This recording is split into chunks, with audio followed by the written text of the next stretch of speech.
Have you started dental hygiene school and you're just a few days in and you're already feeling overwhelmed? This might be your very first semester, or maybe it's your last semester. It doesn't really matter where you are on your journey through the process of becoming a dental hygienist. It's really easy to feel overwhelmed when you first start your semester. If that sounds like you, then this episode has been designed for you to really help you focus on your goals, calm yourself down, and get yourself through these first few weeks that are really challenging for you.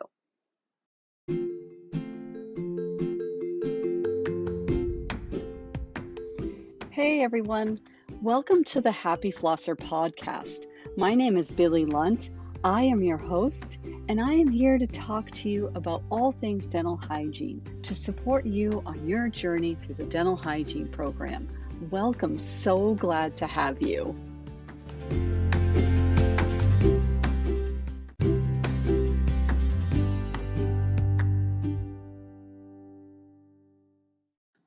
Hey, are you in dental hygiene school or just got your acceptance letter and just started dental hygiene school and you're worried about how you're going to fit it all in, what the evaluations are like, what the key strategies you need to set up in order to be successful? You don't want to have worked all this time to get accepted into dental hygiene school only to make some pretty major errors in your first and second semester. I've put together a course that will really help you set yourself straight right out of the gate and get yourself started on the right foot in dental hygiene school. Whether or not you're just entering school or you've done your prerequisites and you're just well on your way halfway through, this course is designed to help get you straight and keep you straight so that you can become a dental hygienist. Click the link in the show notes and check it out. As you begin your journey through this semester, you receive all these really thick syllabi that contains lots of projects, assignments, due dates, and requirements that you're going to be held accountable to complete. It can be really easy to feel overwhelmed. You'll start overthinking about everything, get sleep deprived, start overstressing, and then before you know it, you'll have analysis paralysis and you just can't even think about moving forward. So, as you begin your journey, I want you to keep your focus on your goal. Actually, picture yourself at the finish line, wherever that is. For some of us, that journey is a little bit longer than for others, depending on where you're at.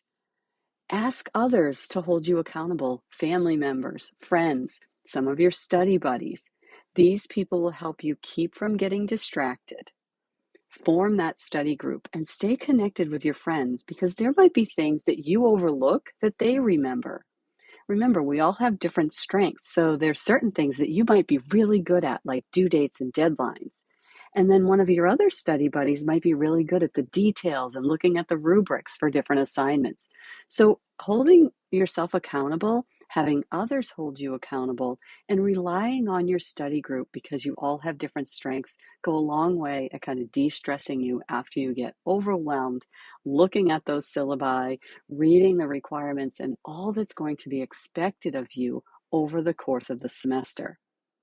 Remember to use all that you've learned about yourself so far on your learning journey of how you learn best. What is it that helps you learn the material, study well, and remain focused? Stick to that plan. Don't try to reinvent yourself because it's a new semester. Just use what's worked for you. Recognize that education is a gift to be cherished and try to remain grateful through the process.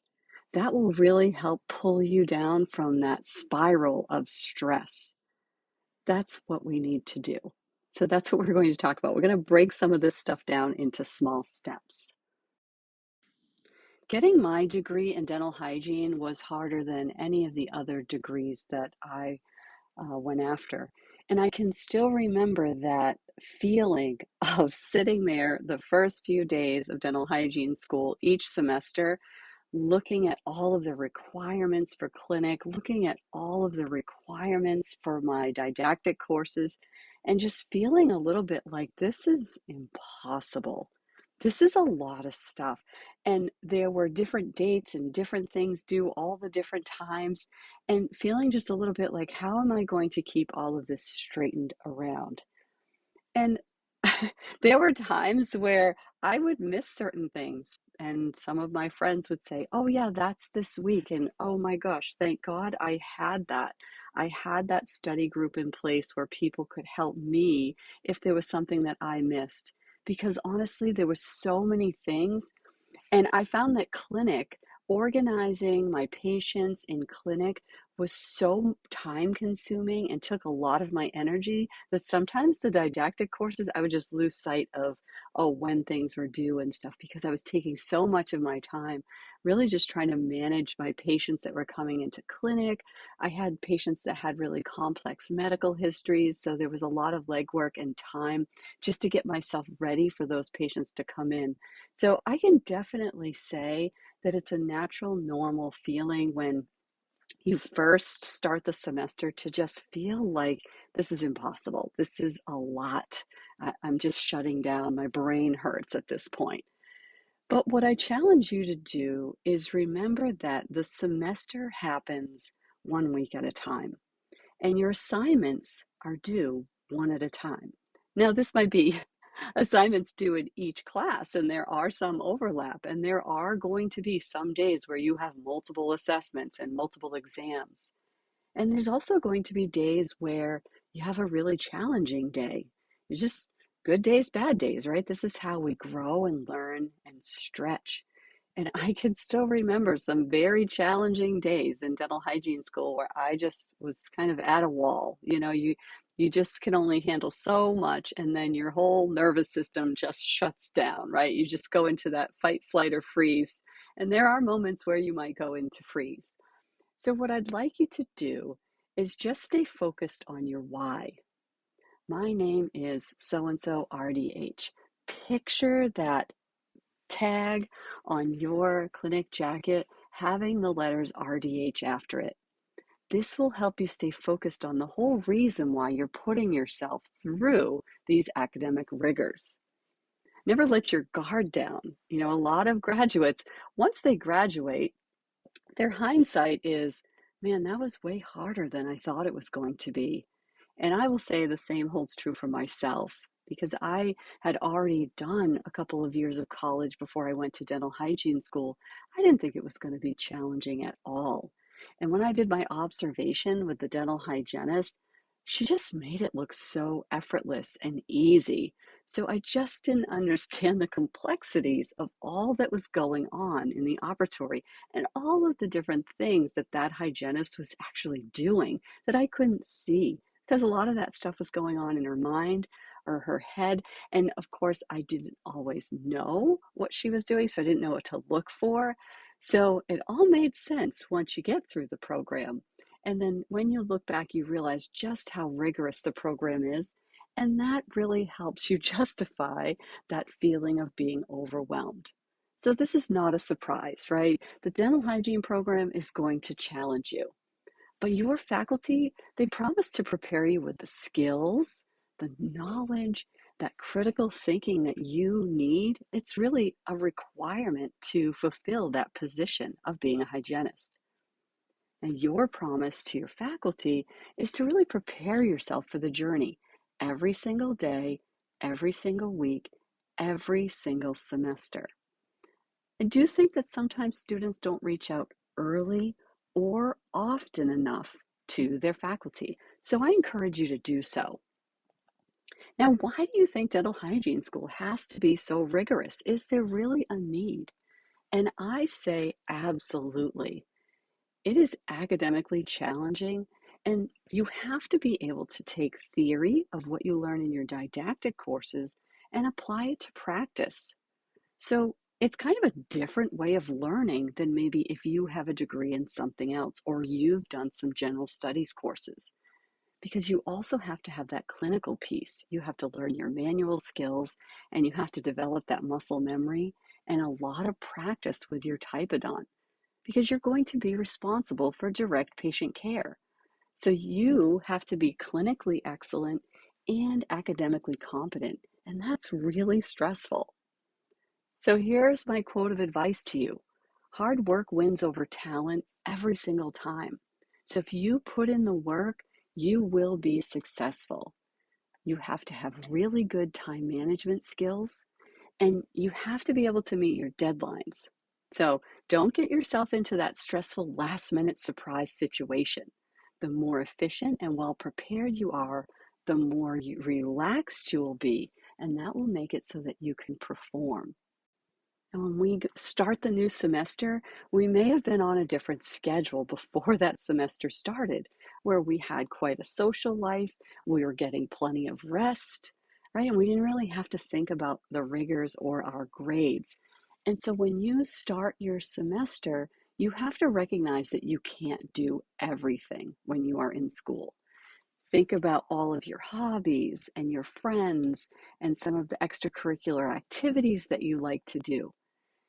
If you attempt to do everything that is the fabric of who you are, the stress will take over and then things will start to slip. And then you'll end up, I don't know, crying in your bed, deciding to do nothing, right? You'll be very inefficient and you'll just binge watch Netflix for hours and hours and hours and get nothing accomplished. We tend to distract ourselves or procrastinate a little bit when we get ourselves into that high stress because we haven't managed our time really well. So just be aware of that. Use what you've already learned about yourself. Are you better in the morning? Study when you are the most productive and alert. Remember, take these assignments one at a time. Lay everything out in your planner so that you know where you need to put your focus in that moment when you have some time to study. Plan those really challenging tasks when you have more energy. If you're a morning person, get up and tackle something right out of the gate. If you're a night owl, know what your plan is for when the night times come so that you can be really efficient. And protect your time from interruptions. Distractions take 20 minutes to regroup. If you put your phone on Do Not Disturb and you focus on your studies, you will be amazed at how much you can accomplish in 1 hour versus if you get one or two text messages in that 1 hour. You get very little done because we are just prone to respond and become easily distracted with all of those things.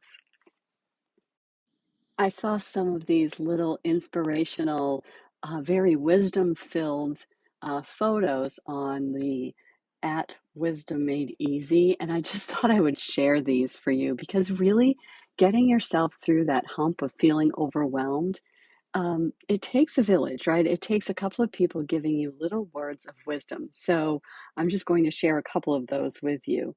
The more you practice, the luckier you get. It feels like luck, but the truth is, hard work and practice makes opportunities happen. So it's not necessarily luck, but this is how we sometimes interpret it. Here's a guarantee for you. You will burn out if you don't rest. And sometimes we kind of squeeze our rest time when we're studying or we have an assessment coming up. And so the sleep deprivation is real and it accumulates over the course of the semester. I see it with all of you. By the time we get to, week 12 or 13, everybody is just so sleep deprived and just drained. It's almost like you need a couple weeks rest before finals. But the reality is that that doesn't happen. Your creativity and inspiration and growth happens when you give yourself the freedom to get outdoors. So I strongly encourage you to get out there and take a walk. Even if while you're walking, you're reviewing in your head some of the elements of stuff that you're going to be needing to recite or recall on an assessment that's coming up. Get yourself outside, get some fresh air, and sometimes that's when the creative juices or the brain flow starts happening. So it really helps you kind of ponder all the learning that you've been doing. Focus on what you can control, and what you can control is what is required of you. If you know what's required of you, you can focus on that.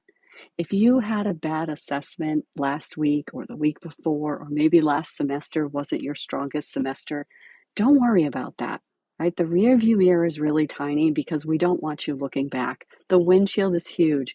We always want to be looking forward. The only thing you can control is right now. So what is it you can do right now to help reduce that feeling of being overwhelmed and accomplish something today? The other thing is, I really want you to just stay focused on the direction you're going instead of the speed in which you're doing it. So many of the reflection logs point out speed, and speed is not necessarily connected to competency. As a dental hygiene student, you will build up your speed when you get yourself going in the right direction. Align your clinic sessions and all of your requirements in a way that works to meet them, and the speed will come. The time will pass, and you will achieve your goals. It's all about consistency, motivation, and discipline. So, knowing that as the semester goes by and your motivation depletes, your discipline has to continue. You have to still stay focused on completing those assignments, one assignment at a time. Because over the course of time, little by little, a little becomes a lot. So those small changes that you can make in your habits will have a huge impact on reducing your stress and improving your outcomes for a successful semester. Are you looking for study sheets? I've created study sheets that cover the content of this episode. If you're interested, or that's something that's going to help you on your learning journey, you can click the link listed right in the description of these show notes. Happy studying! Are you in need of information on the autonomic nervous system? Or maybe you need a little refresher or review about how the autonomic nervous system works. Tune in next week where that will be the topic of discussion for our episode. In the meantime, have a fantastic week and stress-free start to your semester.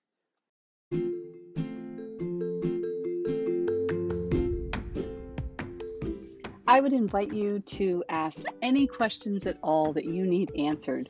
Sometimes questions come up when you're listening to this podcast. If you have a question, most likely someone else has the very same question. I'd be happy to answer it and would probably share it in a future podcast.